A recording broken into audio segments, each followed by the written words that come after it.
Let us read Psalms 145 verse 5. हमारे मनन के लिए आए भजन संहिता 145 के 5वें वचन की ओर आए मुड़े। आओ अपना मनने માટે આપણે 145મો ગીત શાસ્ત્ર તેની 5મી કલમ તરફ વળીએ। તારા મહત્વની શોભાનું તથા તારા આશ્ચર્યકારક કામોનું મનન હું કરીશ। मैं तेरे आश्चर्य की महिमा के प्रताप पर और तेरे भांति भांति के आश्चर्य कर्मों पर ध्यान करूंगा। I will speak of the glorious honor of thy majesty and of thy wondrous works. And verse 11 and 12 also. 11 और 12 वचन भी पढ़िए। 11મી તથા 12મી કલમ પણ વાંચીએ। તેઓ તારા રાજ્યના ગૌરવ વિશે બોલશે, તેઓ તારા પરાક્રમ સંબંધી વાતો કરશે। એથી માણસો તેના પરાક્રમી કામ તથા તેના રાજ્યના ગૌરવની શોભા વિશે જાણશે। वे तेरे राज्य की महिमा की चर्चा करेंगे और तेरे पराक्रम के विषय में बातें करेंगे कि वे आदमियों पर तेरे पराक्रम के काम और तेरे राज्य की प्रताप की महिमा प्रकट करे। They shall speak of the glory of thy kingdom and talk of thy power to make known to the sons of men his mighty acts and the glorious majesty of his kingdom. So while praying what I should speak, the Lord showed me these verses. These things we should speak. कौन से विषय पर बात करना है। जब परमेश्वर से प्रार्थना किया तो परमेश्वर ने मुझे इन वचनों को दिखाकर कहा कि इन वचनों पर बात कर। મારે કયા વિષયો વિશે તમને કહેવું જોઈએ તે વિશે જ્યારે મેં પ્રભુને પ્રાર્થના કરી ત્યારે પ્રભુએ મને જણાવ્યું, આ વચનોને બતાવીને કહ્યું કે આ વચનો વિશે તેઓને જણાવો। So in these three verses, three important things are spoken of. ये तीन वचनों में तीन मुख्य बात को उल्लेख किया हुआ है। આ ત્રણેય વચનમાં ત્રણ વિશેષ બાબતોનો ઉલ્લેખ કરવામાં આવ્યો છે। As in verse 5, I will speak of the glorious honor of thy majesty and of thy wondrous works. 5वें वचन में ऐसे पढ़ते हैं, मैं तेरे ऐश्वर्य की महिमा के प्रताप पर और तेरे भांति भांति के आश्चर्य कर्मों पर ध्यान करूंगा। 5મી કલમમાં લખેલું છે કે તારા ગૌરવના મહત્વની શોભાનું તથા તારા આશ્ચર્યકારક કામોનું મનન હું કરીશ। God is expecting his children to speak about the glorious honor of his majesty. परमेश्वर अपने बच्चों से अपेक्षा करता है कि उसके ऐश्वर्य की महिमा के प्रताप की बात वो करे। અને ઈશ્વર તેના બાળકો વિશે ગૌરવના મહત્વની શોભાનું વર્ણન કરવા માંગે છે। In verse 11, day, that means verse 10, about thy saints shall bless thee. Thy saints shall speak of the glory of thy kingdom and talk of thy power. 11 वचन में हम पढ़ते हैं, वे तेरे राज्य की महिमा, वे मतलब उसके संत लोग उसकी महिमा की चर्चा करेंगे और तेरे पराक्रम के विषय में बातें करेंगे। 11મી કલમમાં લખેલું છે કે તેઓ કહેવાથી તારા ભક્તો રાજ્યના ગૌરવ વિશે તથા પરાક્રમ સંબંધી વાતો કરશે। Then verse 12, to make known to the sons of men his mighty acts and the glorious majesty of his kingdom. और 12वें वचन में कि वे आदमियों पर तेरा पराक्रम के काम और तेरे राज्य के प्रताप की महिमा प्रकट करे। 12મી કલમમાં લખેલું છે કે તેથી માણસો તેના પરાક્રમી કામ તથા તેના રાજ્યના ગૌરવની શોભા વિશે જણાવે। Then verse 13 says, thy kingdom is an everlasting kingdom. 13वें वचन में हम पढ़ते हैं, तेरा राज्य युग युग का है। 13મી કલમમાં વાંચી શકીએ કે તારું રાજ્ય સર્વકાળનું રાજ્ય છે। So God wants us to speak about his kingdom, about the everlasting kingdom and about the glory of his kingdom and about the glorious majesty of his kingdom. और परमेश्वर हमें अनंत राज्य के बारे में, उसके राज्य की अनंत महिमा के बारे में और सीमा रहित उस ऐश्वर्य के बारे में बात करने के लिए चाहता है। અને પ્રભુ આજે આપણી પાસે સર્વકાળના રાજ્ય વિશે, રાજ્યના ગૌરવની શોભા વિશે તથા અનંત કાળના તે આશ્ચર્ય કામોના મહત્વની શોભાનું વર્ણન કરવા માંગે છે। But these things were hidden in the early ages, as in Ephesians 3:5, which in other ages was not made known unto the sons of men, as it is now revealed unto his holy apostles and prophets by the Spirit. लेकिन हम देखते हैं कि एफेसियों की पत्री 3:5 में अन्य समयों में मनुष्य की संतानों को ऐसा नहीं बताया गया था जैसे कि आत्मा के द्वारा अब उसके पवित्र प्रेरितों और बशदताओं पर प्रकट किया गया है। અને એફેસીનો પત્ર 3 અધ્યાય તેની 5મી કલમ પ્રમાણે આગલા જમાનાઓમાં માણસોના જાણવામાં આવ્યું નહોતું, પરંતુ હમણાં પવિત્ર પ્રેરિતોને તથા પ્રબોધકોને આત્માથી પ્રગટ થયેલું છે. So it was remaining as a mystery in the early ages, but after the day of Pentecost, it was revealed unto his holy apostles and prophets by the Holy Spirit. पहले के समयों में वो भेद की बात होकर रहस्य होकर छिपाया गया था, लेकिन पिंतकोस्त के दिन में उस अपने पवित्र प्रेरितों पर और बशुद्धताओं पर ये बातों को प्रकट करके दे दिया गया. આગલાના સમયમાં ખ્રિસ્તના મરવરોને ગુપ્ત રાખવામાં આવ્યા હતા, પરંતુ 50 મના એટલે કે પેન્ટિકોસ્તના દિવસે પવિત્ર પ્રેરિતોને તથા પ્રબોધકોને આત્માથી પ્રગટ કરવામાં આવ્યું. And accordingly, as in Ephesians 3:6, that the Gentiles should be fellow heirs and of the same body and partakers of his promise in Christ by the gospel.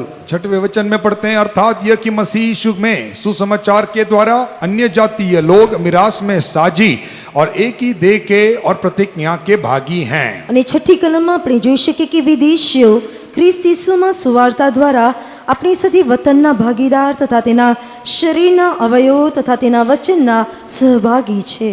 And Ephesians 3:9, and to make all men see, to make all men understand what is the fellowship of the mystery, which from the beginning of the world hath been hid in God. उसी अध्याय के 9वें वचन में, और सब पर यह बात प्रकाशित करो कि उस भेद का प्रबंध क्या है जो सबके सृजनहार परमेश्वर में आदि से गुप्त था. અને નવમી કલમ પ્રમાણે દરેક લોકોમાં દેવના ગુપ્ત રહેલા મર્મનો વહીવટો સગડાને જણાવો જે સર્જનહાર દ્વારા પ્રગટ કરવામાં આવ્યો છે. And verse 10, to the intent that now unto the principalities and powers in heavenly places might be known by the church the manifold wisdom of God. 10वें वचन में, ताकि अब कलीसिया के द्वारा परमेश्वर का विभिन्न प्रकार का ज्ञान उन प्रधानों और अधिकारियों पर जो स्वर्गीय स्थानों में है प्रकट किया जाए. અને 10મી કલમ 11મી કલમમાં જોવાથી સ્વર્ગીય સ્થાનોમાં અધિપતિઓને તથા અધિકારીઓને દેવને ઘણા પ્રકારનું જ્ઞાન મંડળી દ્વારા જણાવવામાં આવે.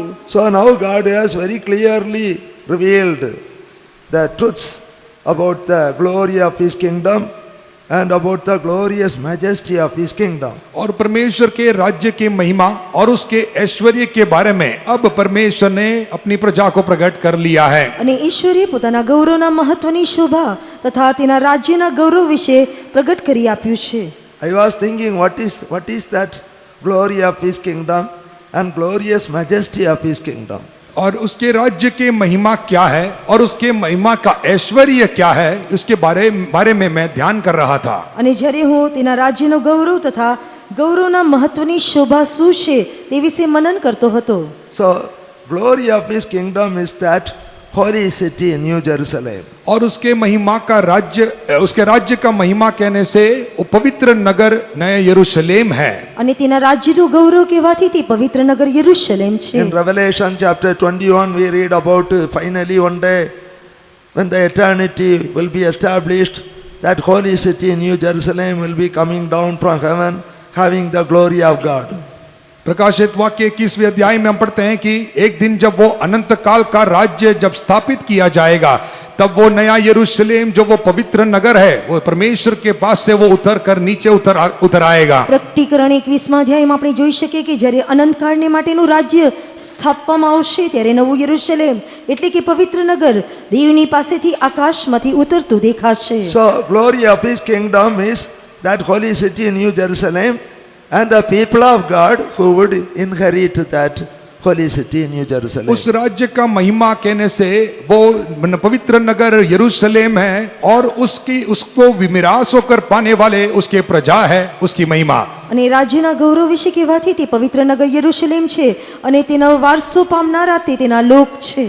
And the glorious majesty of his kingdom would be Zion and the servants of God who would be there with Christ on Mount Zion. और उसके ऐश्वर्य की महिमा का प्रताप कहने से वो सियोन यरूशलेम में जो सियोन नगर है और उसमें जो जाने वाले परमेश्वर के सेवक लोगों को दिखाता है. અને તેના ગૌરવની મહત્વની શોભા કહેવાથી તેમાં પ્રવેશ કરનારા તેના સંતો એટલે કે સિયોનમાં જનારા સંતો વિશે કહે છે. So as our beloved pastor mentioned, that purpose of the convention is to prepare people for that holy city, New Jerusalem and Zion. जैसे हमारे पास्टर जी ने बताया कि ये कन्वेंशन का या सम्मेलन का मकसद यही होता है कि लोगों को सियोन और यरूशलेम के लिए तैयार बनाएं। જે પ્રમાણે આપણા પાસ્ટરજીએ જણાવ્યું કે આ સંમેલનનો ઉદ્દેશ ફક્ત એ જ છે કે લોકોને નવા યરુશલેમ તથા સિયોન માટે તૈયાર કરીએ. So now we will meditate what we should do to obtain this privilege.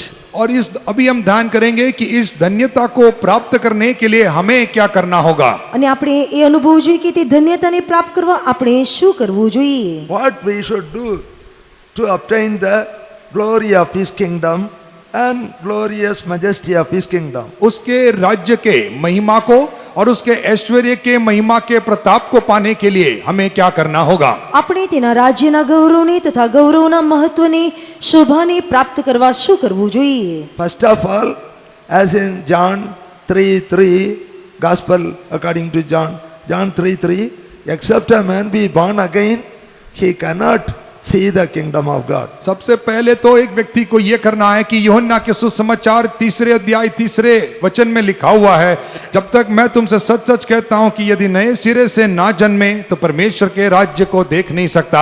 સૌપ્રથમ યોહાને લખેલી સુવાર્તા 3 અધ્યાય તેની 3 કલમ પ્રમાણે પ્રભુ ઈસુ એ પ્રમાણે કહે છે, ખચિત ખચિત કહું છું કે જો કોઈ નવો જન્મ ન પામે તો તે દેવનું રાજ્ય જોઈ શકતો નથી. So, if you do not have that born again experience, repentance and salvation experience, this is a good opportunity in this convention to be saved and to be born again. और यदि आपको नए सिरे से जन्म लेने का या पश्चाताप करने का, मन फिराने का अनुभव आपके जीवन में अब तक नहीं हुआ है तो सम्मेलन एक अच्छा मौका है.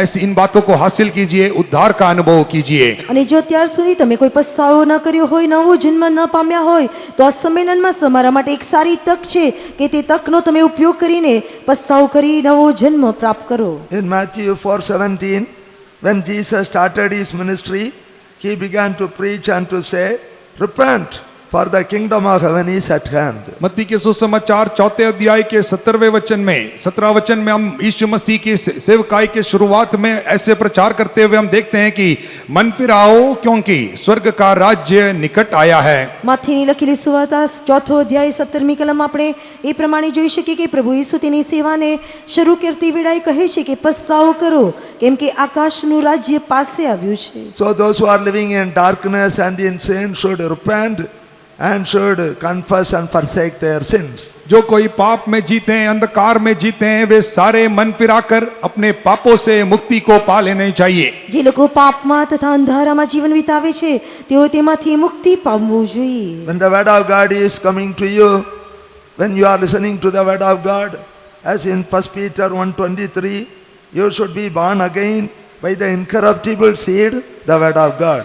और जैसे वचन परमेश्वर का वचन आपके पास आता है, आपके परमेश्वर के वचन को सुनते हो, पहले पत्रस 1 अध्याय के 21वें वचन में जैसे हम पढ़ते हैं कि अविनाशी परमेश्वर का वचन जो अविनाशी बीज है वो आपके अंदर आता है. અને જે પ્રમાણે ઈશ્વરનું વચન તમે સાંભળો છો, ઈશ્વરનું વચન તમારી પાસે આવે છે. પિતરનો પહેલો પત્ર 1 અધ્યાય 23મી કલમ પ્રમાણે અવિનાશી બીજથી તમે પુનર્જન્મ પામ્યા છો. Word of God is giving us a rebirth.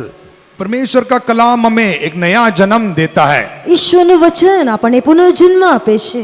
And that word of God is having life in it, eternal life in it, to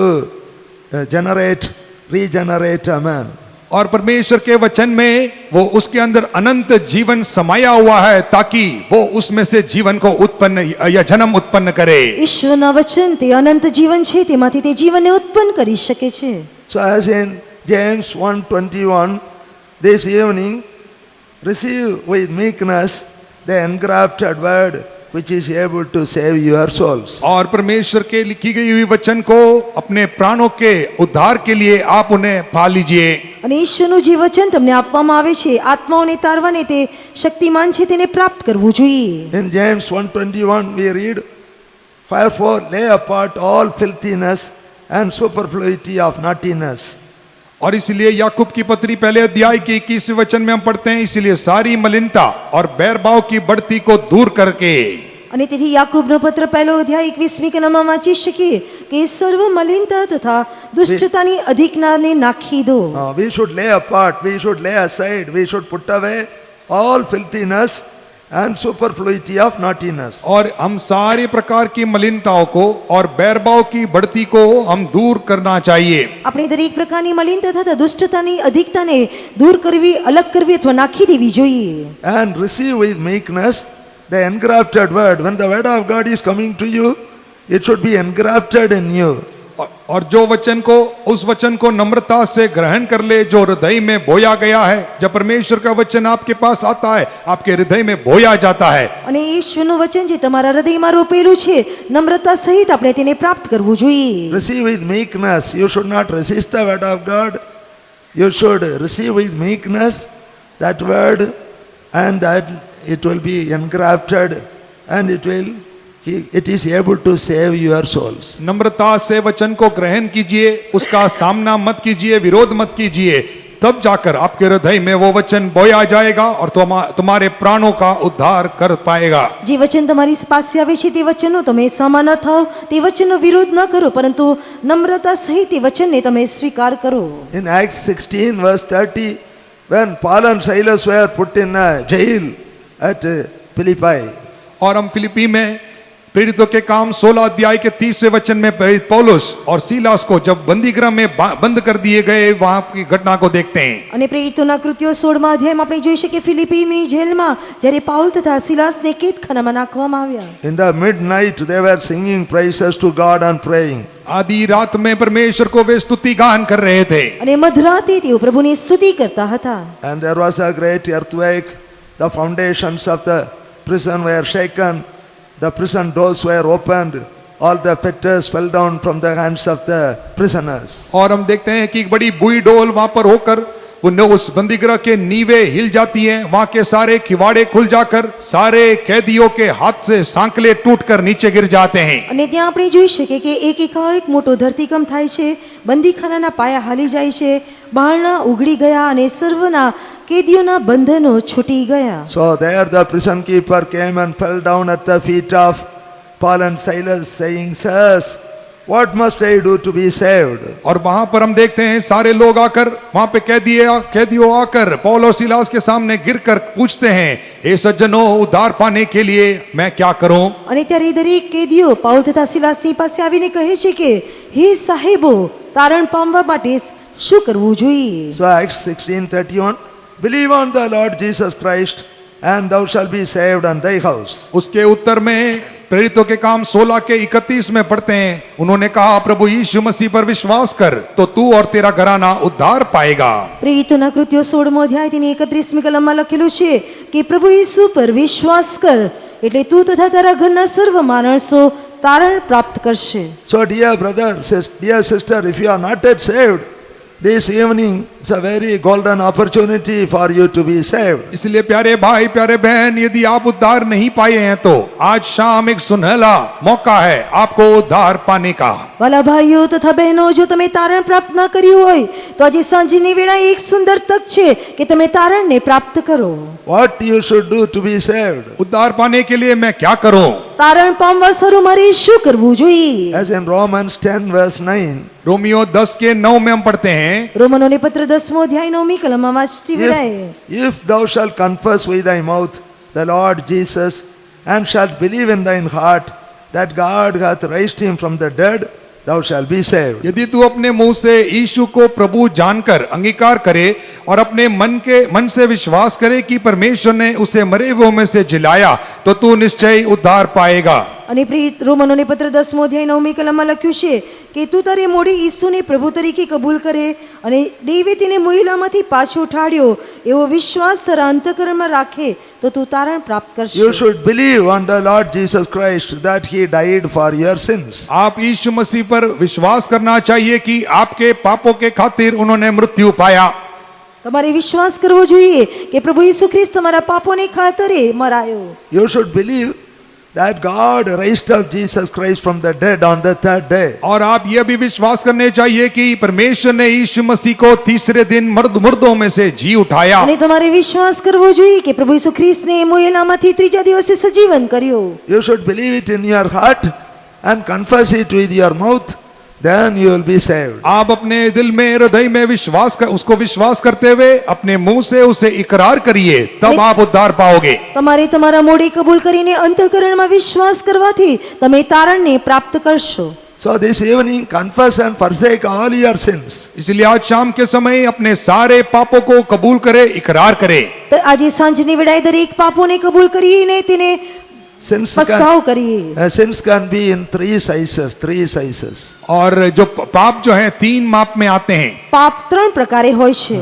Just to make you understand, I tell this example. आपको समझाने के लिए ये उदाहरण दे रहा हूं। અને તમને समझाવવા માટે ઉદાહરણ કહું છું। Some sins are like a pumpkin. कई पाप जो होते हैं वो कद्दू के या माप का होता है। અને ઘણા પાપ કહેવાથી તે Some sins are very big sins, serious sins, like a pumpkin. वो बड़े पाप होते हैं, वो गंभीर पाप होते हैं, वो कद्दू के समान या बड़े माप में बड़े होकर दिखाई देते हैं। ઘણા પાપ તે પમ્પકિનની જેવા એટલે કે મોટા આકારમાં દેખાય છે। Some sins are like a groundnut size, small size. कई पाप होते हैं वो छोटे से दाने के समान होते हैं। ઘણા પાપ તે મગફળીની જેવા હોય છે। And some sins are like a mustard seed size, very small.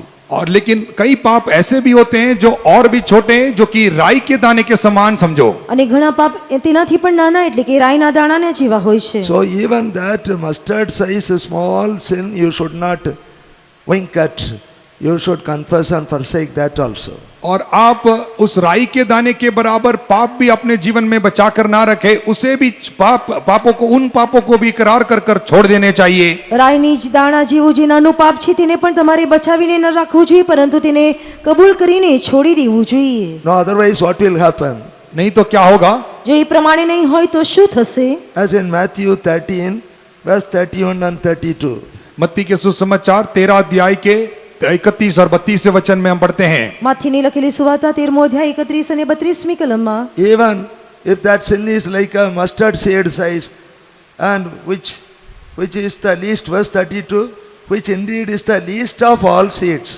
और हम 31वें वचन में देखते हैं कि राई के दाने के समान वो सबसे 32वें वचन में ये भी देखते हैं कि बीजों में सबसे छोटा होता है। અને 32મી કલમમાં આપણે જોઈ શકીએ તે બી તે સૌથી નાનું હોય છે। But when it is grown, it is the greatest among herbs and becometh a tree, so that the birds of the air come and lodge in the branches thereof. पर जब बढ़ जाता है तब सब सागपात से बड़ा होता है, और ऐसा पेड़ हो जाता है कि आकाश के पक्षी आकर उसकी डालियों में पर बसेरा करते हैं। તે નાનું હોવા છતાં પણ વધ્યા પછી તે છોડવા કરતાં મોટું થાય છે અને એક એવું ઝાડ થાય છે જ્યાં આકાશના પક્ષીઓ આવીને ડાળીઓ પર વાસો કરે છે। So here Jesus mentioned about the mustard tree in Palestine, which can grow up to 15 feet, 15 feet height. यहाँ पर फलिस्ती देश में पाए जाने वाले राई के दाने की जो पेड़ है वो करीबन 15 फीट के ऊंचाई तक बढ़ सकता है। उस पेड़ के बारे में यीशु यहाँ उदाहरण दे रहा है। અને પલિસ્તી દેશમાં જે રાઈના દાણાનું છોડવો જે છે 15 ફૂટ સુધી ઊંચાઈમાં તે વૃદ્ધિ પામે છે તેના વિશે વર્ણન કરે છે। Not like the mustard plant which we see in our country, only 3 feet. हमारे देशों में दिखने वाले उस राई के दाने के पौधे के समान नहीं, जो कि 3 फुट तक ही उगता है। આપણા દેશોમાં જે રાઈના છોડવા ઉગે છે જે 3 ફૂટના હોય છે તે પ્રમાણે નહીં। But in Palestine, this mustard tree grow up to 15 feet, and the birds of the air will come and lodge in the branches thereof. लेकिन फलिस्ती देश में ये जो पौधा है बढ़कर उगकर वो बड़ा पेड़ बन जाता है, जो कि 15 फीट की ऊंचाई तक पहुंच सकता है, जहां पर सारे आकाश के पक्षी आकर अपना बसेरा बना सके। પલિસ્તી દેશોમાં જોતી વેળાએ તે રાઈનો છોડવો કહેવાથી 15 ફૂટની ઊંચાઈ સુધી વૃદ્ધિ પામે છે, જ્યાં આકાશના પક્ષીઓ આવીને વાસો કરે છે। The birds of the air showing about the prince of the power of the air, the spirit that now worketh in the children of disobedience. और आकाश के पक्षी जो है, हम इस आकाश में दिखने वाले प्रधानताएं हैं, उस आकाश की शक्तियां हैं जो आज अनाज्ञाकारी के बच्चों में दिखाई देता है। આકાશના પક્ષીઓ કહેવાથી વાયુની સત્તાના અધિકારી એટલે કે જે આજ્ઞા ભંગ કરનારા દીકરાઓમાં કાર્ય કરે છે તેને જોઈ શકીએ। As in Ephesians 2:2, as the prince of the power of the air. एफेसियों 2 अध्याय के 2 वचन में ऐसे आकाश के हकीम के बारे में हम देखते हैं। એફએસીનો પત્ર 2 અધ્યાય 2 કલમમાં વાયુના સત્તાના અધિકારી વિશે જોઈ શકીએ। That's why, dear children of God, not only pumpkin size sins, not only peanut size sins, even mustard seed size sins, you confess and forsake in this convention, God will do a glorious work in you. You will become the glory of His kingdom.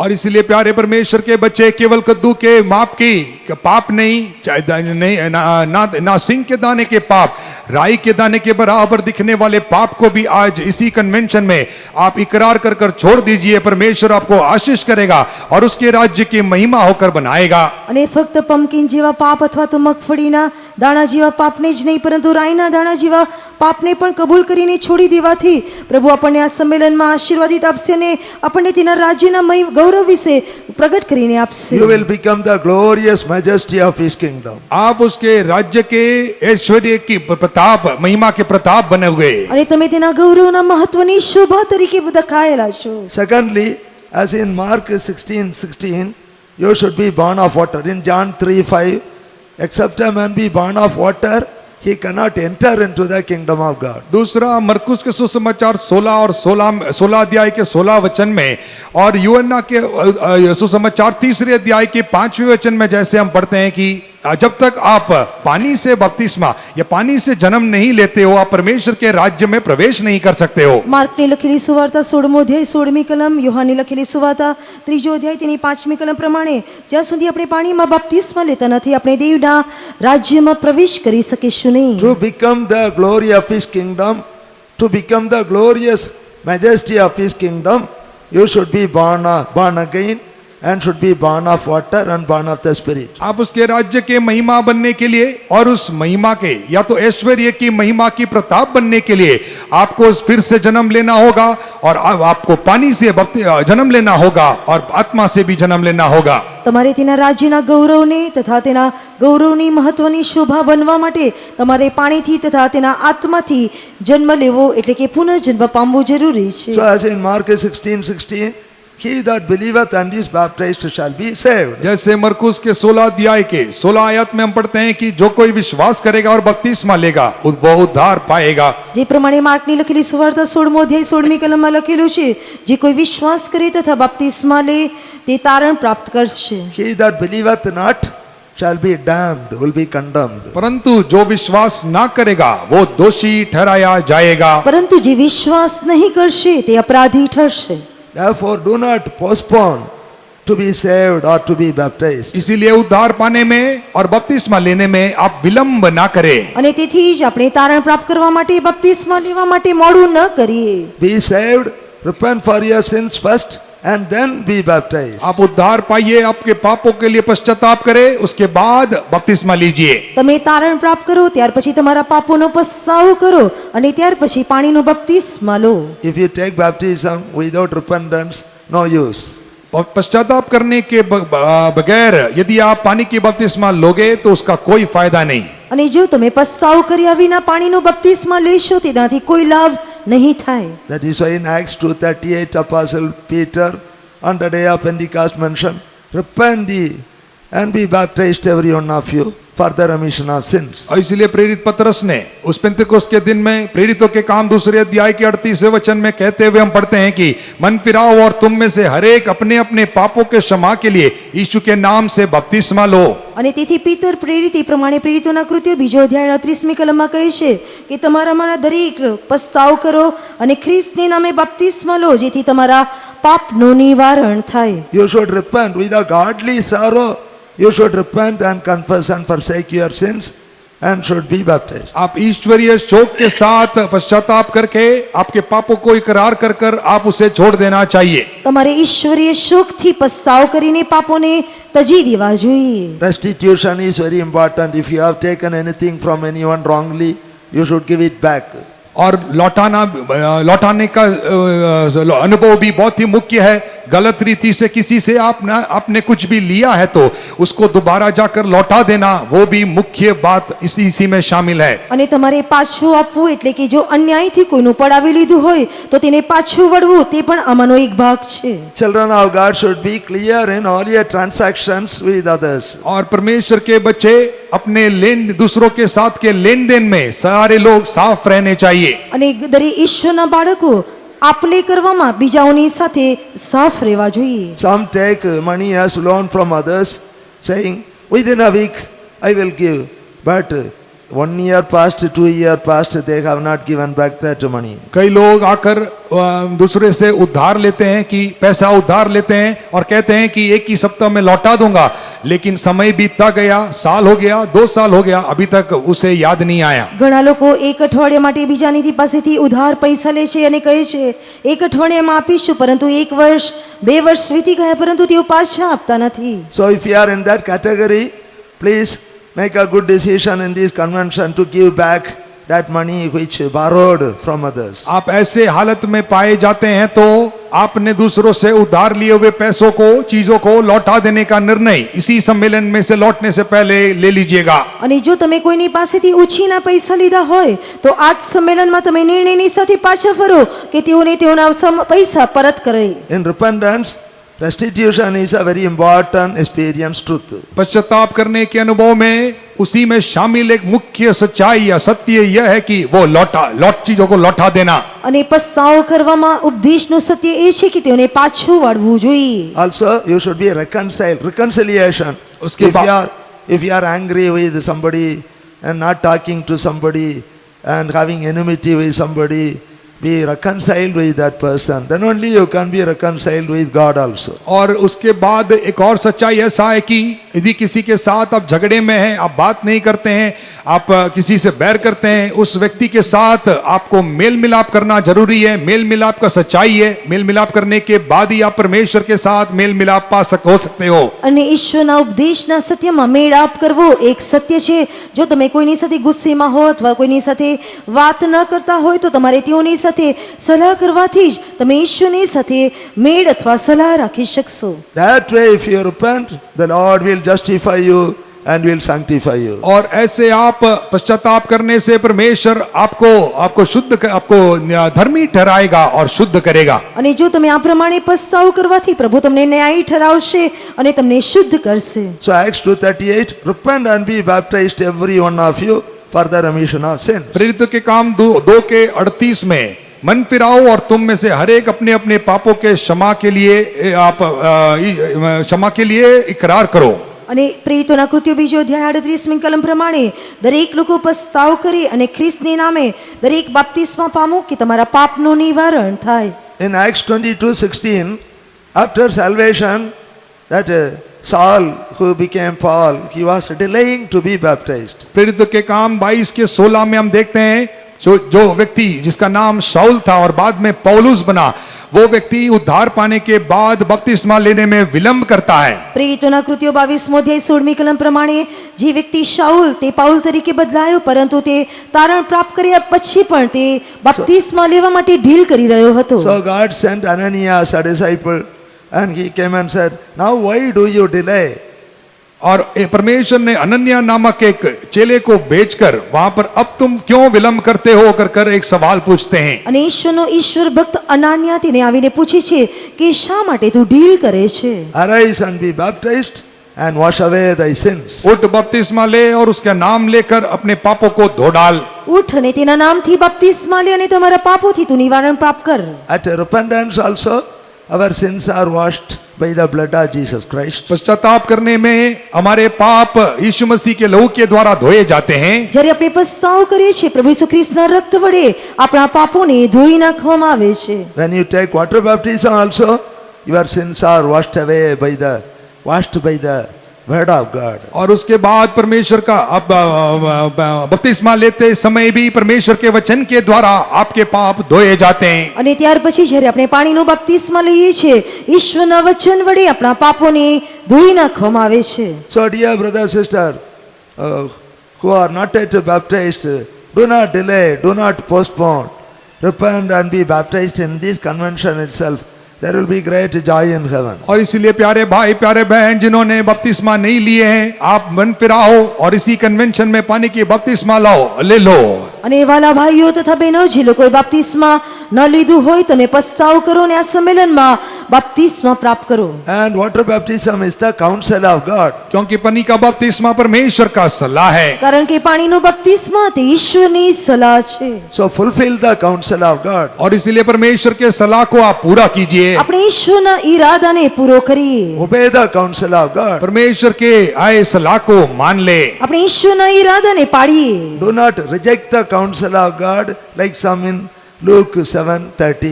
लूका 7:30 में कुछ लोग जैसे परमेश्वर के सलाह को धिक्कार दिए वैसे पाए ना जाएं. અને જે પ્રમાણે લુકની લખેલી સુવાર્તા 30મા અધ્યાય પ્રમાણે જે લોકોએ દેવના ઈરાદાને નિર્થક કર્યો આપણે તે પ્રમાણે ન કરીએ. Their Pharisees and lawyers rejected the counsel of God for their own hurt and being not baptized of him. फरीसी और व्यवस्थापकों ने उससे बपतिस्मा ना लेकर परमेश्वर के अभिप्राय को अपने विषय में ढाल दिया. ફરોશીઓ તથા પંડિતો તેનાથી બપ્તિસ્મા પામ્યા નહોતા અને તેઓને વાસ્તે દેવનો જે ઈરાદો હતો તેને તેઓએ નિર્થક કર્યો. Even Jesus Christ took water baptism to fulfill all the righteousness, to be an example to us. परमेश्वर के धार्मिकता को पूरा करने के लिए और हमारे लिए नमूना बनने के लिए यीशु मसीह खुद ने बपतिस्मा को स्वीकारा. ઈશ્વરે પ્રભુ ઈસુ ખ્રિસ્તે આપણા માટે એક આદર્શ બનવા માટે તેણે પોતે પાણીનો બપ્તિસ્મા લીધું. So in Matthew 3:15 and 16, Jesus took water baptism and heaven was opened. Holy Spirit like a dove came and descended upon him. इसीलिए मत्ती के सुसमाचार 3:15 और 16 में यीशु मसीह बपतिस्मा लेकर बाहर आया तो स्वर्ग खुल गया और पवित्र आत्मा एक कबूतर की नाई उसके ऊपर उतर आया. માથીની લખેલી સુવાર્તા 3જો અધ્યાય 15મી તથા 16મી કલમમાં આપણે જોઈ શકીએ ઈસુ બપ્તિસ્મા લઈને પાણીમાંથી નીકળી આવ્યો અને આકાશ ઉઘાડાયું અને કબૂતરની પેઠે આત્મા તેની ઉપર ઉતરી આવ્યો. So dear brother, dear sister, repent and be baptized for the remission of sins, and you will receive the gift of the Holy Ghost. और इसीलिए प्यारे भाई प्यारे बहन आप मन फिराओ और पानी की बपतिस्मा लो तब आप पवित्र आत्मा का दान आप पाओगे. અને તેથી વાલા ભાઈઓ તથા બહેનો તમારા પાપોનો પસ્તાવો કરો પાણીનો બપ્તિસ્મા લો ત્યારે પવિત્ર આત્માનું દાન તમને પ્રાપ્ત થશે. In John 3:5, you should be born of the Spirit to enter into the kingdom of God. और यूहन्ना 3:5 में हम पढ़ते हैं कि आत्मा से जन्म आपको लेना है तभी आप परमेश्वर के राज्य में प्रवेश कर पाओगे. યોહાનની લખેલી સુવાર્તા 3જો અધ્યાય તેની 5મી કલમ પ્રમાણે આત્માથી જન્મ પ્રાપ્ત કરવાથી આપણે દેવના રાજ્યમાં પ્રવેશી શકીશું. As in Romans 6:4, you will be filled with the glory of the Father to walk in the newness of life. और पिता के रोमियो 6वें अध्याय के 4थे वचन में हम पढ़ते हैं जैसे आप पिता के महिमा से भरकर जीवन के नएपन में चलने के लिए आपको दान दिया जाएगा. અને ખ્રિસ્તના બાપના મહિમાને માટે આપણે નવા જીવનમાં ચાલ ચાલવા માટે આપણે બાપ્તિસ્મા દ્વારા તે પ્રાપ્ત થશે. When you are buried with Christ in baptism, you can walk in the newness of life by the glory of the Father. By God will give you Holy Spirit power to walk in the newness of life. बपतिस्मा में आप मसीह के साथ गाड़े जाते समय पिता की महिमा को जो पवित्र आत्मा है वो देकर आपको जीवन के नएपन में आपको चलाएगा. બાપ્તિસ્મા વળી જ્યારે આપણે તેની સાથે દાટવામાં આવીએ છીએ ત્યારે ખ્રિસ્ત બાપ તેના મહિમાથી એટલે કે તેના પવિત્ર આત્માથી આપણે નવા જીવનમાં ચાલવા માટે સહાયરૂપ થશે. Also, as in Romans 7:6, God will help you to serve the Lord in the newness of the Spirit and not in the oldness of the letter. और वैसे ही रोमियो 7वें अध्याय के 6वें वचन में हम पढ़ते हैं कि आप ऐसे आत्मा की नई रीति से सेवा कर पाओगे ना कि लेख की पुरानी रीति पर. અને જે પ્રમાણે રોમનોને પત્ર 7મો અધ્યાય 6ઠી કલમ પ્રમાણે નિયમશાસ્ત્રની જૂરી પદ્ધતિ પ્રમાણે નહીં પરંતુ આત્માને અનુસરનારી નવીન પદ્ધતિ પ્રમાણે આપણે સેવા કરી શકીશું. Yes, Holy Spirit will give you power to serve the Lord in the newness of the Spirit. ये पवित्र आत्मा आपको ये सामर्थ देगा कि परमेश्वर की सेवा आत्मा की नई रीति से कर पाएं. અને પવિત્ર આત્મા તમને એ પ્રમાણેનું સામર્થ આપશે કે તમે નવીન આત્માથી તે સેવાને કરી શકો. In 2 Corinthians 3:8, it is mentioned glorious ministration of the Spirit. और दूसरा कोरिन्थी 3 अध्याय के 8वें वचन में और पवित्र आत्मा के तेजोमय काम या तेजोमय सेवा के बारे में हम देखते हैं. અને કરંથીઓનો બીજો પત્ર 3જો અધ્યાય તેની 8મી કલમમાં આપણે આત્માની ગૌરવવાળી સેવા વિશે જોઈ શકીએ. After the day of Pentecost, apostles and followers of Jesus Christ received that power for this glorious ministration of the Spirit. और पिंतुकोस्त के दिन में यीशु मसीह के चेले पतरस और दूसरे चेलों ने इसी तेजोमयी सेवा के लिए, सेवकाई के लिए उस पवित्र आत्मा के सामर्थ को पा लिए। અને પવિત્ર આત્માના દિવસે પ્રેરિત થતા તેના બીજા શિષ્યોએ તે આત્માની તે ગૌરવવાળી સેવાને પ્રાપ્ત કરી.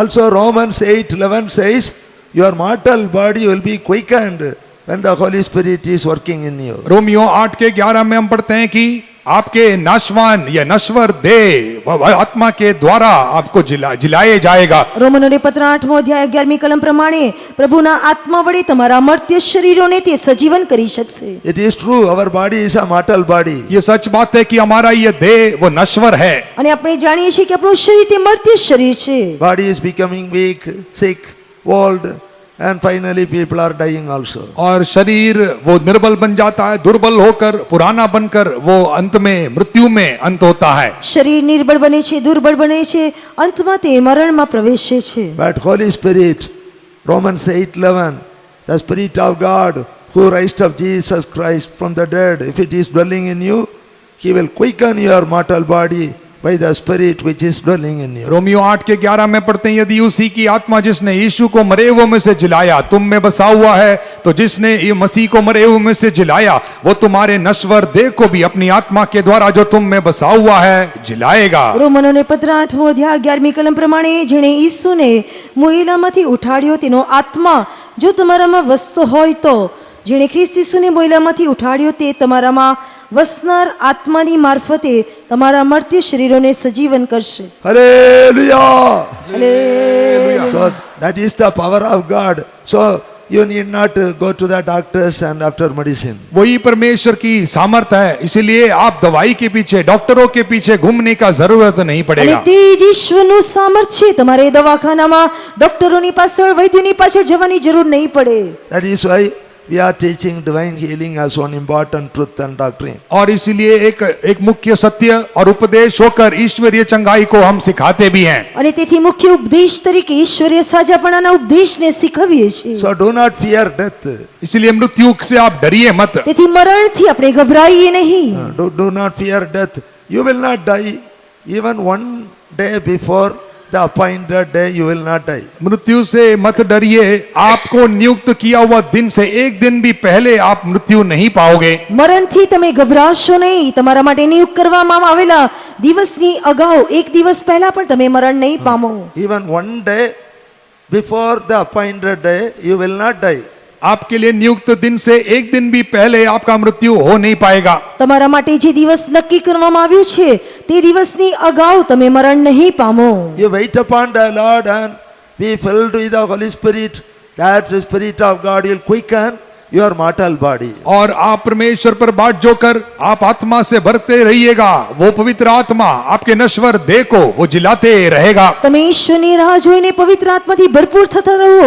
તમારા મર્ત્ય શરીરને પ્રભુ સજીવન કરશે. That is why in one of our songs, I think English song 474, stanza 5, it is written, sky is our goal, not the grave. और इसीलिए हमारे लिए एक अंग्रेजी गीत है, गीत नंबर 474 का 5वां स्टैंजा ऐसे कहता है कि हमारा निशाना जो है वो आकाश है ना कि कब्र। અને 474 અંગ્રેજી ગીતમાં 5મો સ્ટેન્ઝા એ પ્રમાણે છે કે આપણું ધ્યેય તે આકાશ છે, કબર નહીં. In that English song, it is well with my soul.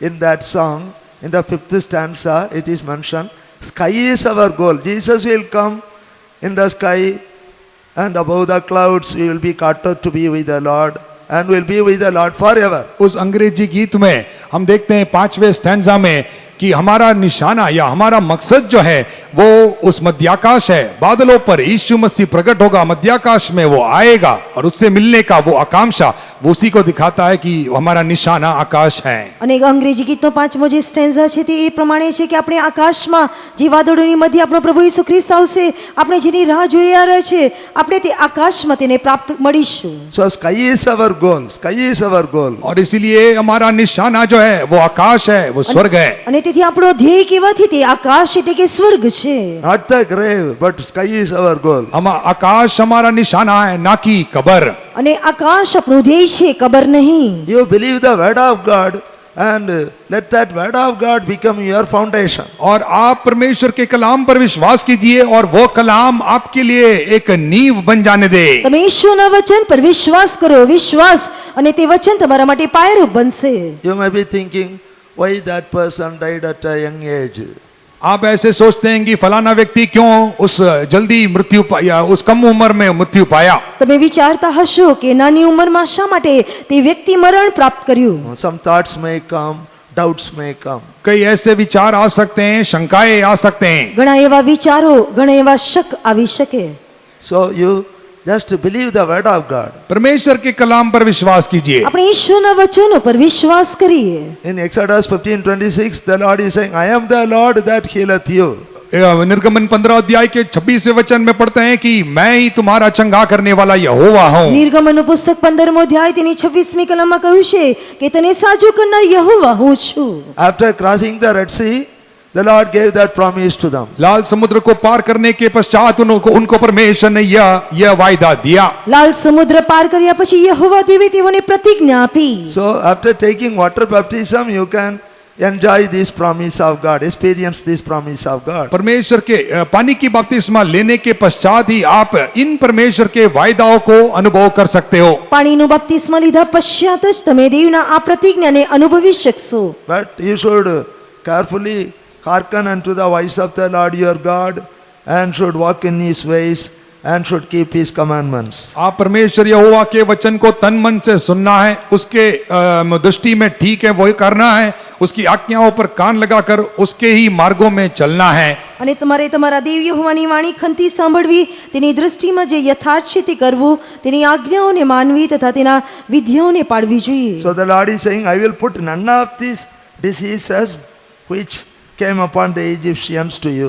परमेश्वर का कहना यह है कि जितने रोग मैंने मिस्रियों पर भेजे हैं उनमें से एक भी तुझ पर ना भेजूंगा।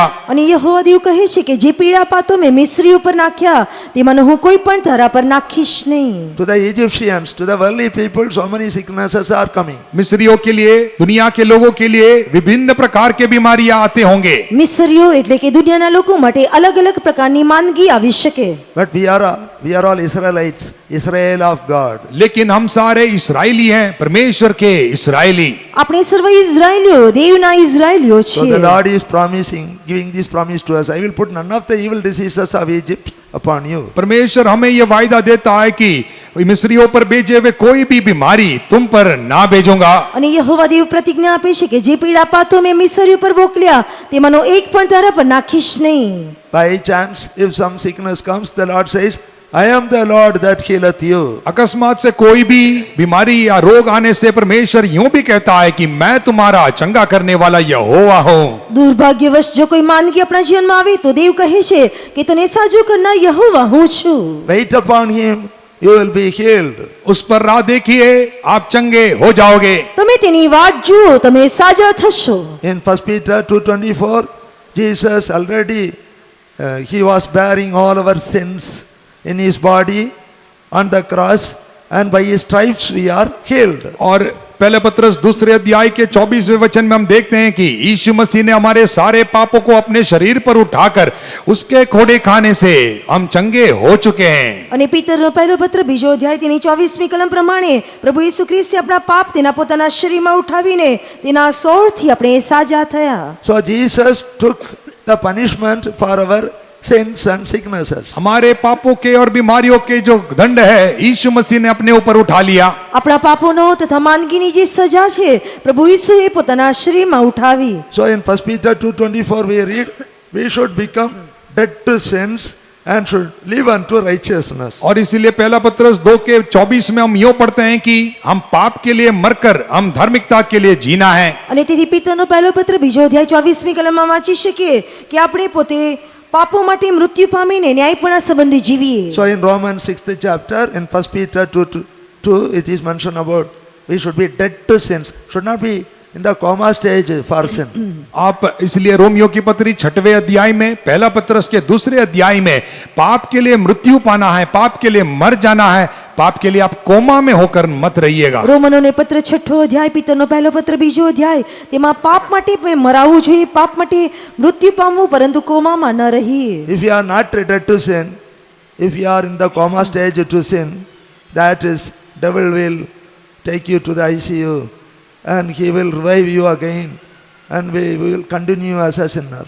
आप पाप के लिए मृत्यु ना पाकर केवल कोमा में पड़े रहते हैं तो शैतान आएगा, आपको आईसीयू में ले जाकर वापस जिलाएगा और फिर पाप करवाएगा। અને જો તમે પાપ માટે મરાશો નહીં, પરંતુ કોમાની અવસ્થામાં રહેવાથી શેતાન આવીને તમને આઈસીયુમાં લઈ જઈને ફરીથી તમને તે સંજીવન કરશે. Therefore, dear children of God, let us all become totally, absolutely become dead to sin in this convention. Then you can enjoy the power of healing in your life. और इसीलिए प्यारे परमेश्वर के बच्चे, इसी कन्वेंशन में आइए, हम पूरी तरह से, पूर्ण रूप से, हम सारे पापों के लिए पूरी तरह से मृत्यु पाले, मरे होकर दिखाई दे, तब हम इस चंगाई की सामर्थ्य को हमारे शरीरों में हम अनुभव कर पाएंगे। વાલા દેવના બાળકો, આ સંમેલન દ્વારા આપણે પાપો માટે સંપૂર્ણપણે મરાઈ જઈ, સંપૂર્ણપણે મૃત્યુને અનુભવી, જેથી કરીને ઈશ્વરીય સાજાપણાને આપણા જીવનમાં અનુભવ કરી શકીએ. In Exodus 23:25, निर्गमन 23वें अध्याय के 25वें वचन में, નિર્ગમનનું પુસ્તક 23મો અધ્યાય તેની 25મી કલમમાં, Ye shall serve the Lord your God, and he shall bless thy bread and thy water, and he will take sickness away from the midst of you. और वो तुम अपने परमेश्वर यहोवा की उपासना करना, तब वो तेरे अन्न और जल को पर आशीष देकर तेरे बीच से सारे रोग दूर करेगा. અને નિર્ગમન 23:25માં લખેલું છે કે તમે તમારા યહોવા દેવની સેવા કરજો, તમારા અન્ન જળને તે આશીર્વાદ આપશે અને તમારી મધ્યથી રોગ દૂર કરશે. So this is not only for the servants of God, but for the children of God, believers also. All of you, in your capacity, you should be serving the Lord in this generation. ये केवल परमेश्वर के सेवकों के लिए नहीं, बल्कि विश्वासियों के लिए भी है.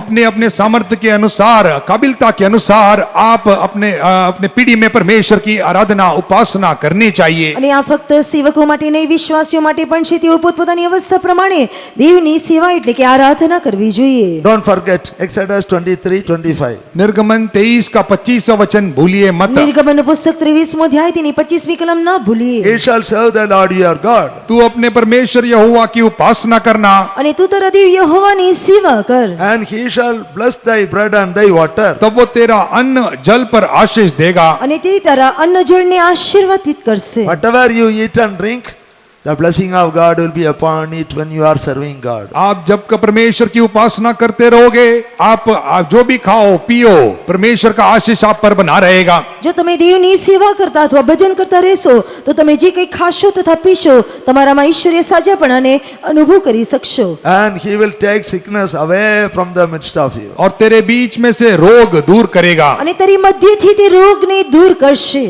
In the next verse 26 it is mentioned, the number of thy days I will fulfill. 26वें वचन में हम पढ़ते हैं, तेरे देश में और तेरे आयु मैं पूरी करूंगा. 26મી કલમમાં જોઈ શકીએ કે તારા આયુષ્યના પૂરા દિવસો હું તને આપીશ. உன் ஆயுசு நாட்களை பூரணப்படுத்துவேன். मैं तेरे आयु को पूरी करूंगा. તારા આયુષ્યના પૂરા દિવસો હું તને આપીશ. The Lord will give you full lifespan. परमेश्वर आपको पूरा आयु देगा. અને પ્રભુ તમારું જીવન આયુ પૂરી કરી આપશે.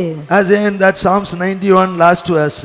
91 भजन संहिता के आखिरी वचन में हम यूं पढ़ते हैं, 91 ગીત શાસ્ત્ર છેલ્લી કલમમાં વાંચીએ છીએ. With long life will I satisfy him and will show him my salvation. मैं उसको दीर्घायु से तृप्त करूंगा और अपने किए हुए उद्धार का दर्शन दिखाऊंगा. લાંબા આયુષ્યથી હું તને તૃપ્ત કરીશ અને તને મારું તારણ દેખાડીશ. So even if you are very old, keep on serving the Lord.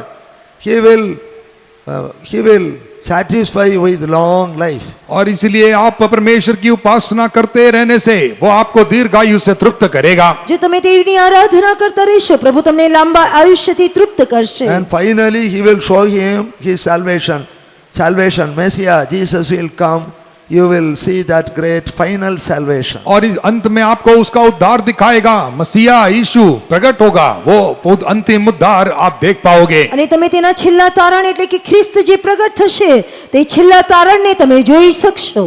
So God wants us to become the glory of his kingdom and wants us to become the glorious majesty of his kingdom. और इसीलिए परमेश्वर हमें उसके राज्य की महिमा बनाना चाहता है और उसके ऐश्वर्य की महिमा का प्रताप. અને તેથી ઈશ્વર આપણને તેના રાજ્યનું ગૌરવ તથા તેના ગૌરવના મહત્વની શોભા બનાવવા માંગે છે. So we saw about 3 spiritual births. और इसीलिए हमने 3 आत्मिक वचनों को देखे। આપણે 3 આત્મિક વચનોને જોયા। Born again, born of water, born of the Spirit. दोबारा जन्म लेना, पानी से जन्म लेना और आत्मा से जन्म लेना। આપણે પુનર્જન્મ લેવો, પાણીથી જન્મ લેવો, This આત્માથી જન્મ લેવો। These spiritual births will enable us to enter into the kingdom of God. और ये आत्मिक आशीष हमें परमेश्वर के राज्य में प्रवेश करवाता है। અને આ આત્મિક આશીર્વાદો આપણને દેવના રાજ્યમાં પ્રવેશ કરાવશે।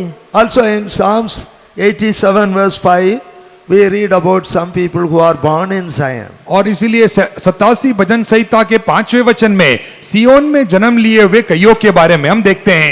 87 ગીત શાસ્ત્ર 5મી કલમમાં કેટલાક લોકોનો જન્મ સિયોનમાં થયો તે વિશે વાંચી શકીએ। And of Zion it shall be said, this and that man was born in her. और सियोन के विषय में यह कहा जाएगा, अमुक अमुक मनुष्य उसमें उत्पन्न हुआ था। સિયોન વિશે કહેવાશે કે આ માણસનો તથા પેલા માણસનો જન્મ તેમાં થયો। And the highest himself shall establish her. और परम प्रधान आप ही उसको स्थिर रखे। પરાત્પર પોતે તેને સ્થિર રાખશે। So one should be born in Zion to inherit Zion. एक व्यक्ति सियोन को मिरास होकर पाने के लिए सियोन में जन्म लेना चाहिए। એક વ્યક્તિ સિયોનનો વારસો પામવા માટે તેણે સિયોનમાં જન્મ લેવો જોઈએ। So about Zion in Revelation 14 verse 1 to 5, a very clear picture is given.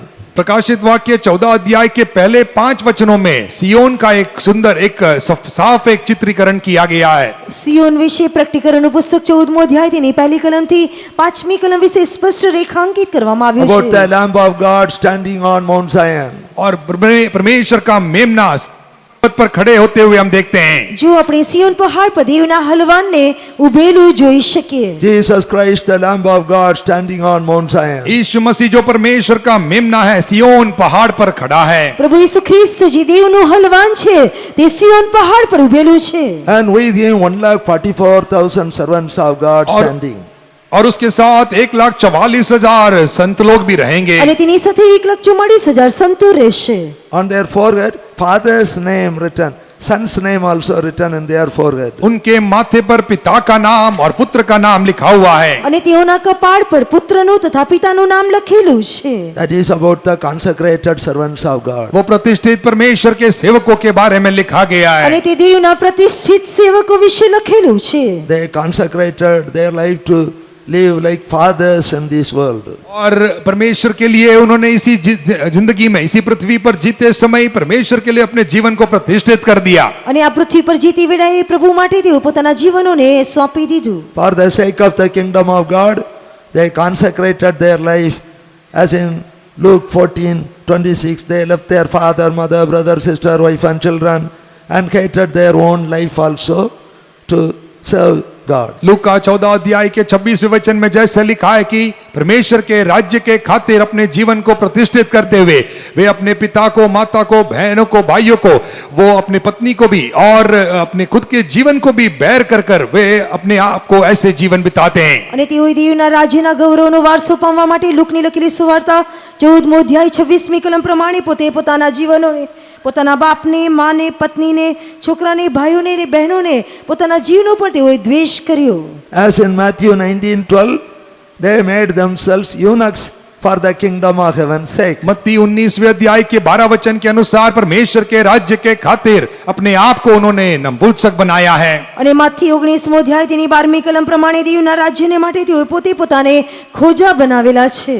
About them only in this Revelation 14:1 to 5, it is very clearly mentioned. और उन्हीं के बारे में प्रकाशित वाक्य 14 अध्याय के पहले 5 वचन में बड़े सफाई से लिखा हुआ है। અને તેઓ વિશે પ્રકટીકરણનું પુસ્તક 14મો અધ્યાય પહેલી 5 કલમમાં સ્પષ્ટપણે લખેલું છે। They were redeemed from the earth वे पृथ्वी पर से मोल लिए गए हैं તેઓને પૃથ્વી પરથી ખરીદી લેવામાં આવ્યા। and they were not defiled with women. और वे स्त्रियों से मलिन नहीं हुए। તેઓ સ્ત્રીઓથી અપવિત્ર થયા નથી। They are virgins. वे कुंवारे हैं। તેઓ કુંવારા છે। These are following the Lamb whithersoever he goeth. जहाँ कहीं मेमना जाता है वे उसके पीछे हो लेते हैं। અને હલવાન જ્યાં જાય છે તેઓ તેની પછવાડે જાય છે। These were redeemed from among men to be first fruits unto God and to the Lamb. परमेश्वर वे ये तो परमेश्वर के निमित्त पहले फल होने के लिए मनुष्यों में से मोल लिए गए हैं। અને દેવને સારું પ્રથમ ફળ થવાને માણસોમાંથી તેઓને ખરીદી લેવામાં આવ્યા In their mouth was found no guile. वो उनके मुंह से कभी झूठ ना निकला था અને તેઓના મોંમાં અસત્ય ન હતું And they are without fault before the throne of God. परमेश्वर के सिंहासन के सामने वे निर्दोष हैं। દેવના રાજ્યસની સામે તેઓ નિર્દોષ છે। So this is the glorious majesty of his kingdom. और यही परमेश्वर का ऐश्वर्य की महिमा का प्रताप है। અને તે જ ગૌરવના મહત્વની શોભા છે। Zion is the glorious majesty of his kingdom. सियोन ही ऐश्वर्य की महिमा का प्रताप है। અને સિયોન કહેવાથી તેના ગૌરવની મહત્વની શોભા છે। In Revelation 21, believers can read it, all can read it, Revelation 21 at home. That is, that holy city, New Jerusalem, the bride of Christ, is the glory of his kingdom. और प्रकाशित वाक्य 21वें अध्याय सारे विश्वासी लोग घर में जाकर पढ़ सकते हैं कि वो पवित्र नगर यरूशलेम है जो परमेश्वर के पुत्र के मेमना, मसीह के मेमना है, मसीह के दुल्हन है, और वो परमेश्वर के राज्य का महिमा है। અને પ્રકટીકરણ 21મો અધ્યાય ઘરે જઈને દરેક વિશ્વાસી વાંચી શકે જે ખ્રિસ્તની કન્યા એટલે કે દેવના ગૌરવને તરીકે વર્ણવવામાં આવેલું છે। In Revelation 21:27, only whose names are written in the Lamb's book of life will enter into that holy city, New Jerusalem. प्रकाशित वाक्य 21वें अध्याय के 27वें वचन में हम पढ़ते हैं कि केवल वे लोग जिनके नाम मेमने के जीवन के पुस्तक में लिखी गई हैं वे ही उस यरूशलेम, उस नगर में प्रवेश करेंगे। પ્રકટીકરણ 21મો અધ્યાય 27મી કલમ પ્રમાણે જે લોકોના નામ હલવાના જીવનના પુસ્તકમાં લખવામાં આવ્યા છે તેઓ જ તે નવા યરૂશલેમમાં પ્રવેશ કરશે। In heaven there are few books, some books are there in heaven. स्वर्ग में कई किताबें दिखती है। સ્વર્ગમાં ઘણા પુસ્તકો જોવા મળે છે। One book of life. एक तो जीवन का पुस्तक, સૌપ્રથમ જીવનનું પુસ્તક। When you are saved, your name is written in the book of life. जब आप उद्धार पाते हो आपका नाम जीवन के पुस्तक में लिखी जाती है। જ્યારે તમે તારણ પ્રાપ્ત કરો છો તમારા નામને જીવનના પુસ્તકમાં લખવામાં આવે છે। When you are washed by the blood of Jesus Christ. उसके बाद आप यीशु मसीह के लहू से धोए जाते हो। અને ત્યાર પશ્ચાત તમે પ્રભુ ઈસુ ખ્રિસ્તના રક્તથી When you ધોવામાં are- આવો છો। When you are washed by the blood of the Lamb. तभी उसके बाद आप मेमने के लहू के द्वारा धोए जाते हो। અને ત્યાર પછી હલવાના રક્ત વડે તમે ધોવામાં આવો છો। When you receive the Holy Spirit. तब उसके बाद आप पवित्र आत्मा को पाते हो। અને ત્યાર પછી તમે પવિત્ર આત્માને પ્રાપ્ત કરો છો। Your names are written in the Lamb's book of life. आपका नाम मेमने के जीवन के पुस्तक में लिखी जाती है। તમારા નામ હલવાના જીવનના પુસ્તકમાં લખવામાં આવે છે। Also, there is a book of remembrance. और दूसरा एक पुस्तक है जिसका नाम है याद की पुस्तक। અને બીજું એક પુસ્તક જે સ્મરણના પુસ્તક તરીકે ઓળખવામાં આવે છે।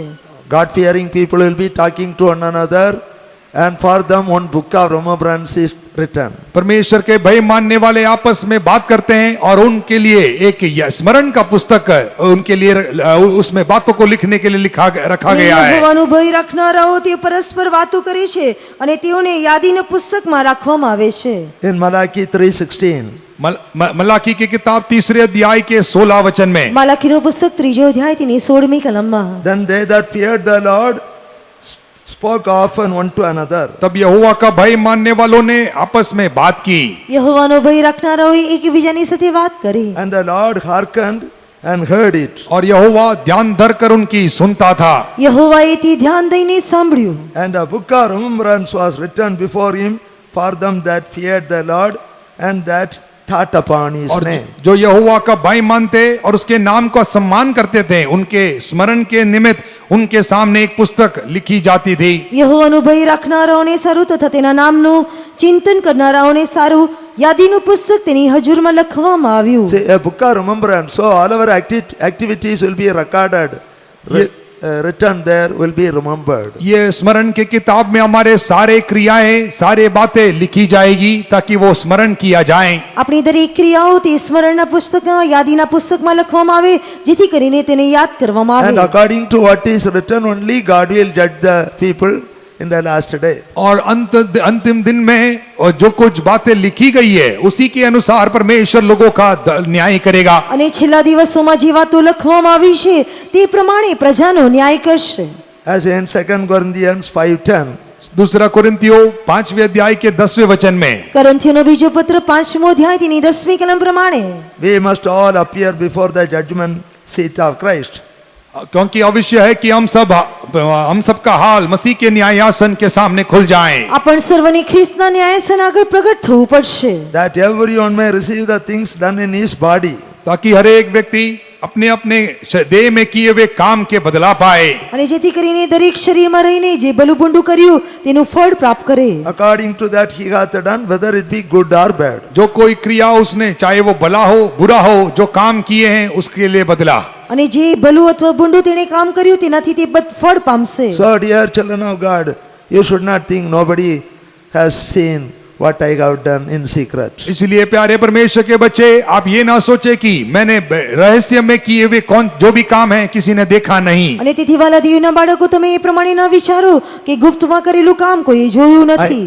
Eyes of the Lord are running to and fro throughout the whole earth. परमेश्वर का नजर पृथ्वी भर में चलते फिरते रहता है, અને દેવની દ્રષ્ટિ આખી પૃથ્વી પર મંડાયેલી છે.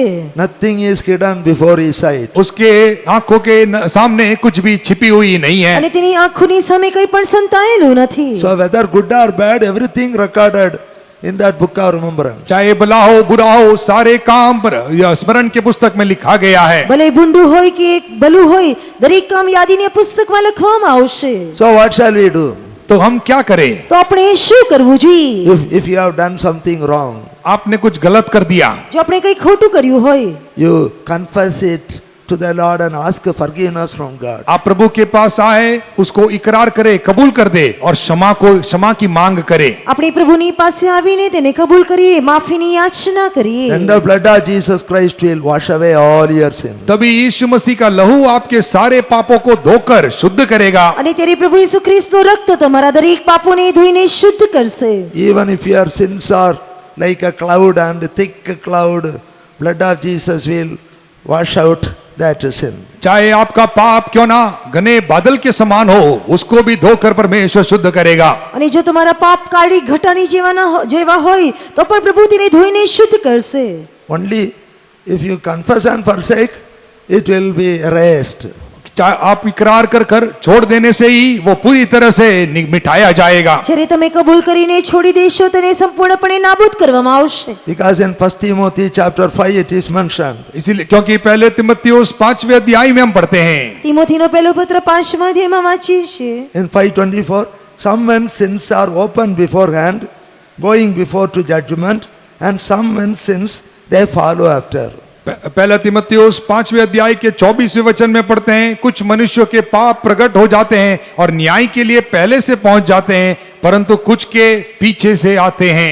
અને 24મી કલમમાં લખેલું છે કે કેટલાક માણસોના પાપ પ્રત્યક્ષ હોવાથી તેઓનો ન્યાય આગળથી થાય છે અને કેટલાકના પાપ પાછળથી પ્રગટ થાય If you છે. confess and forsake your sins, that will be washed by the blood of Jesus, and no more punishment for that sin. अपने पापों को इकरार कर कर छोड़ देने से वहां पर बाप को धोए जाकर वो क्षमा किया जाएगा, उसके बाद उसके लिए दंड नहीं होगा। જો પાપોને કબૂલ કરીને છોડી દેવામાં આવશે તો તે પાપોને ધોઈને શુદ્ધ કરવામાં આવશે, તેના માટે કોઈ સજા નહીં મળે. Even to that very sinful woman, Jesus said, go and sin no more, sin no more. उस पापिनी स्त्री को भी यीशु ने देखकर कहता है कि आगे जाकर आगे से पाप ना करो। અને તે પાપી સ્ત્રીને જોઈને પ્રભુ ઈસુ કહે છે કે જા, She was a- હવેથી પાપ ન કર. She was a great sinner. Everybody wanted to stone her to death. वो बहुत ही पापी परमेश्वर के सामने पापी होकर दिखाई दी, सभी लोग उसको पत्थरवा करने के लिए तैयार थे। અને તે દરેકની સામે પાપી દોષિત ગણાઈ દરેક લોકો તેને પથ્થરમારો કરવા ઈચ્છતા હતા. But Jesus said to her, go and sin no more, sin no more. लेकिन यीशु से क्षमा करके कहता है कि जाओ आगे से पाप ना करो। પરંતુ પ્રભુ ઈસુ તેને માફ કરીને કહે છે કે જા, હવેથી પાપ ન કર. Therefore, there is plentiful forgiveness with our God. इसीलिए हमारे परमेश्वर के पास बहुतायत से क्षमा है। અને તેથી આપણા પ્રભુની પાસે પુષ્કળપણે માફી છે. This convention is to confess and forsake even the mustard size small sins. ये सम्मेलन चाहे राई के दाने के समान आपका पाप क्यों ना हो, उसको कबूल कर कर उसको मिटा देने का समय है। અને આ सम्मेलનમાં આપણા પાપ ભલે રાઈના દાણા જેવા નાના કેમ ન હોય, તેને પસ્તાવ કરીને માફી પામવાનો સમય છે. In that Revelation 21:27, we read about who will who will not enter into that holy city. प्रकाशित वाक्य 21वें अध्याय के 27वें वचन में उस पवित्र नगर में कौन प्रवेश नहीं कर पाएगा उसके बारे में एक पट्टिका लिखा हुआ है। પ્રકટીકરણ 21મો અધ્યાય તેની 27મી કલમમાં કોણ તે નગરમાં પ્રવેશ કરી શકશે નહીં તેની એક સૂચિ આપવામાં આવેલી છે। Anything that defileth, it will not enter into that holy city. कोई भी प्रकार की अपवित्र वस्तु उसमें उस पवित्र नगर में प्रवेश नहीं कर पाएगा। જે કંઈ અશુદ્ધ છે તે નગરમાં પ્રવેશશે નહીં। Whatsoever worketh abomination will not enter into that holy city. घृणित काम करने वाला उस पवित्र नगर में प्रवेश नहीं कर पाएगा। જે કોઈ ધિક્કાર પાત્ર કૃત્ય કરે છે તે નગરમાં પ્રવેશી શકશે નહીં। Those who are making lies, they will not enter into that holy city. जो झूठ का गढ़ने वाला है किसी रीति से उस पवित्र नगर में प्रवेश नहीं कर पाएगा। જે કોઈ અસત્ય આચરે છે તેઓ કદી પ્રવેશી શકશે નહીં। That holy city, New Jerusalem, it's a crystal clear city. और वो पवित्र नगर यरूशलेम जो है वो बिल्लोर किसी झलकती हुई स्फटिक एक नगर है। અને જે નગર છે તે સંપૂર્ણપણે સ્ફટિકમય છે। Our pastor T.O. used to say, only crystal clear saints will walk in that streets of pure gold. और हमारे पास्टर टी थॉमस ऐसे कहते थे कि वो केवल स्फटिक लोग ही उस चोखा सोने से मड़ा हुआ या चोखा सोने से बना हुआ सड़क पर चल पाएंगे। અને પાસ્ટર ટીઓ થોમસ વારંવાર એ પ્રમાણે કહેતા હતા કે નિર્મળ કાચ એટલે કે સ્ફટિક જેવું જીવન વિતાવનારા તે ચોખ્ખા સોનાના નગર પર ચાલી શકશે। Therefore, dear children of God, let us all become crystal clear saints in this convention. और इसीलिए प्यारे परमेश्वर के बच्चे इसी सम्मेलन में आए हम सब स्फटिक हम परमेश्वर के संत बन जाएं। અને તેથી આવો આ સંમેલનમાં આપણે સંપૂર્ણપણે સ્ફટિકમય એટલે કે એક પારદર્શી જીવન વિતાવીએ। We should have a pure heart. हमारे लिए एक निर्मल हृदय होने पाए। અને આપણને એક શુદ્ધ હૃદય મળે। Blessed are the pure in heart, for they shall see God. जो धन्य जो हृदय में निर्मल हैं वे धन्य हैं वे परमेश्वर को देख पाएंगे। અને જેઓ મનમાં શુદ્ધ છે તેઓ દેવને જોશે। You can see the goodness of God in the land of the living. आप जीवितों के देश में परमेश्वर की भलाई को देख पाओगे। તમે જીવિતોના દેશમાં દેવના ઉત્તમ પદાર્થોને જોઈ શકશો। Let us have a pure mind. Pure mind. आए हमारे लिए एक निर्मल या शुद्ध मन होने दे। આપણને એક શુદ્ધ મન થવા દઈએ। Do not defile your mind by bad habits in phones, and do not defile your minds. और अपने बुरी आदतों के द्वारा आपके मनों को आप मलिन ना करें। आपके क्रियाओं के द्वारा आप मलिन ना करें। તમારા ફોન વડે તમારી ક્રિયાઓ વડે તમારા મનોને તમે અશુદ્ધ ન કરો। By seeing filthy things, by reading filthy things, do not defile your mind. मलिन बातों को देखते हुए मलिन बातों को पढ़ते हुए अपने मन को आप अशुद्ध ना करें। ધિક્કાર પાત્ર કૃત્યોને વાંચીને અથવા તો જોઈને તમારા મનોને અશુદ્ધ ન કરો। Let our hearts and minds and conscience be holy and pure. हमारा मन हमारा हृदय और हमारा विवेक पवित्र और निर्मल होकर दिखाई दे। આપણું મન આપણું હૃદય આપણું અંતઃકરણ પવિત્ર તથા શુદ્ધ દેખાવા દઈએ। Let us always exercise to have a good conscience, pure conscience with God and man. सदैव परमेश्वर और मनुष्य के साथ एक अच्छा विवेक को संभालने की कोशिश में रहे। હંમેશા પ્રભુ તથા માણસોની સાથે આપણે એક શુદ્ધ વિવેકને સંભાળવાનો પ્રયાસ કરીએ। Our hands should be holy, our body should be holy. हमारे हाथ निर्मल होने दे, हमारे शरीर देह निर्मल होने दे। આપણા હાથ શુદ્ધ થવા દઈએ, આપણા શરીરને શુદ્ધ થવા દઈએ। Oh, Jesus was washing the feet of the disciples. चेलों के पैर को पाँव को यीशु मसीह धो रहा था। પ્રભુ ઈસુ ખ્રિસ્ત શિષ્યોના પગને ધોઈ રહ્યો હતો। Then Peter said, wash my hands and head also. तब पतरस ने आकर कहा कि मेरे हाथ और मेरा सिर भी धो। અને ત્યારે પિતરે આવીને કહ્યું કે મારું હાથ તથા મારું માથું પણ ધો। So Jesus is in our midst this evening. आज शाम को भी वही यीशु हमारे बीच में उपस्थित है। આજે સાંજની વેળાએ તે જ ઈસુ આપણી વચ્ચેમાં હાજર છે। Let us all be washed from head to foot by the hands of Jesus. मस्तक से पैर तक यीशु मसीह के हाथों के द्वारा आए हम धोए जाए। માથાથી લઈને પગની પાની સુધી ઈસુના હાથો વડે આપણે ધોવામાં આવવા By the જોઈએ। blood of Jesus, let us be washed from head to foot. आए मस्तक से पैर तक यीशु मसीह के लहू के द्वारा धोए जाए। આપણે માથાથી લઈને પગની પાની સુધી ઈસુના રક્ત વડે ધોવામાં આવવા જોઈએ।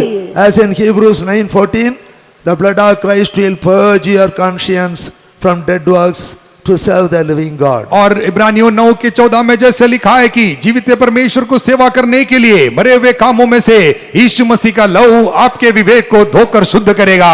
હિબ્રુને પત્ર 9મો અધ્યાય 14મી કલમમાં લખેલું છે કે ઈસુનું રક્ત તમારા હૃદયને જીવતા દેવને ભજવા સારું નિર્જીવ કામોથી શુદ્ધ કરશે.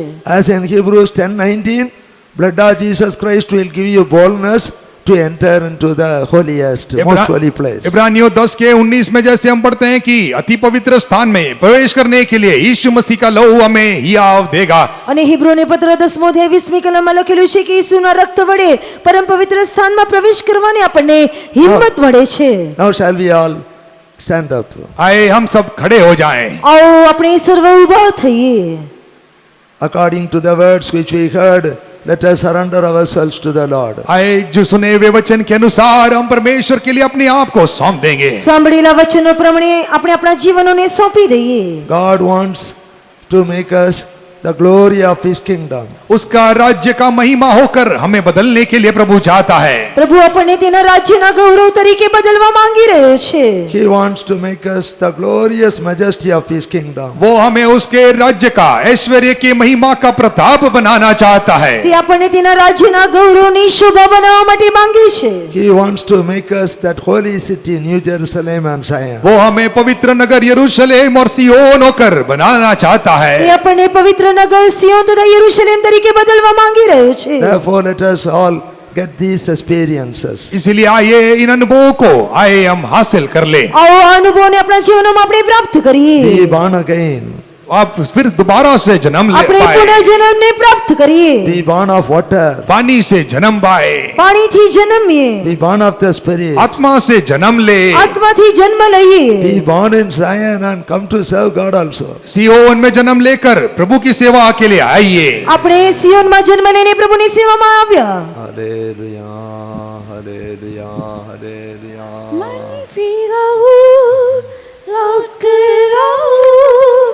तुम्हारी सारी पाप मिटाई जाए। मन फिरा लौट आओ, तुम्हारी सारी पाप मिटाई जाए। जिससे प्रभु की समुक्ति विश्व की उड़ान की कर्पूरी पाओ।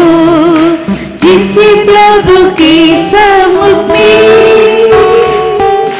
विश्व की उड़ान की कर्पूरी पाओ।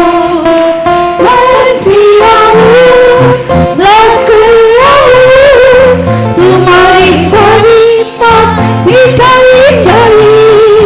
मन फिराओ, लौट आओ, तुम्हारी सारी पाप मिटाई जाए। जिससे प्रभु की समुक्ति